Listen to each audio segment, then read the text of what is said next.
Exercise 7.1 question number 7 find H such that A, B and C are collinear।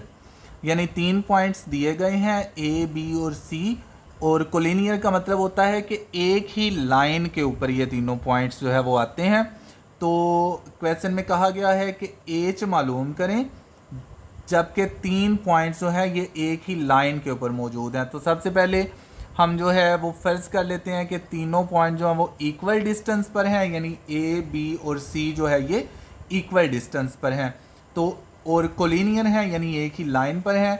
तो ए, B और सी ये एक ही line पर हैं, यानी ये कोलिनियर पॉइंट्स हैं। कोलिनियर मतलब एक ही लाइन के ऊपर आने वाले। और दूसरे नंबर पर हमने ये भी सपोज किया है कि ये तीनों पॉइंट जो हैं ये इक्वल डिस्टेंस पर हैं।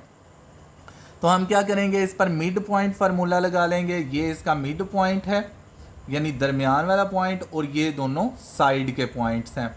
तो मिड पॉइंट B है, तो B इंटू एक्स वाई, तो B जो है ये मिड पॉइंट है, और जो साइड वाले पॉइंट्स है ये हम यहाँ पर लगा लेंगे।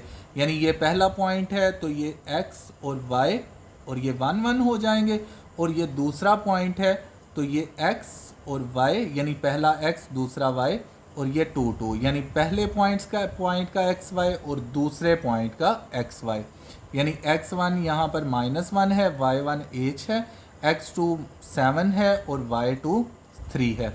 तो हम मिड पॉइंट फार्मूला लगाते हैं।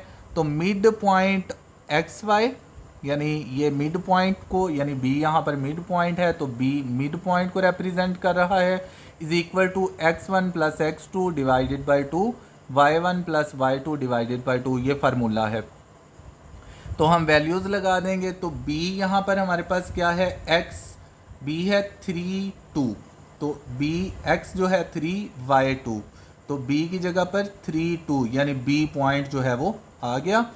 और x1 यहाँ पर हमारे पास -1 है, और x2 हमारे पास 7 है, तो x2 7 आ गया। x1 -1 और x2 7 डिवाइडेड बाय 2 फार्मूले का। और y1 क्या है, h, तो y1 की जगह पर h आ गया, प्लस फार्मूले का y2 हमारे पास 3 है, तो y2 की जगह पर 3 आ गया, तो डिवाइडेड बाय 2 फार्मूले का। तो अब यहाँ पर अगर हम देखें तो हमने h मालूम करना है।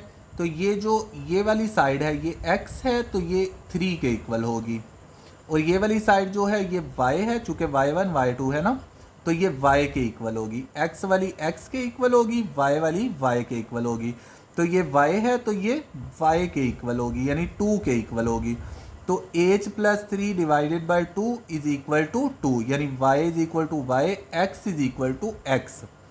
तो 2 is equal to h plus 3 divided by 2। तो हमने इससे ये वाली वैल्यू निकाल ली।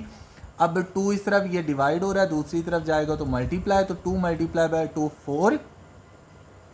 तो अब ये हमारे पास 2 मल्टीप्लाई बाई 2, इस तरफ h प्लस 3 रह गया। अब ये 3 इस तरफ प्लस हो रहा है, दूसरी तरफ आएगा तो माइनस हो जाएगा। तो 2 प्लस 2, 2 मल्टीप्लाई बाई 2 4, और ये 3 इस तरफ प्लस है, दूसरी तरफ माइनस, तो 4 माइनस 3 आंसर 1 आ गया। तो h की वैल्यू क्या आ गई, 1। तो यहाँ पर ये जो h है ये 1 के इक्वल है।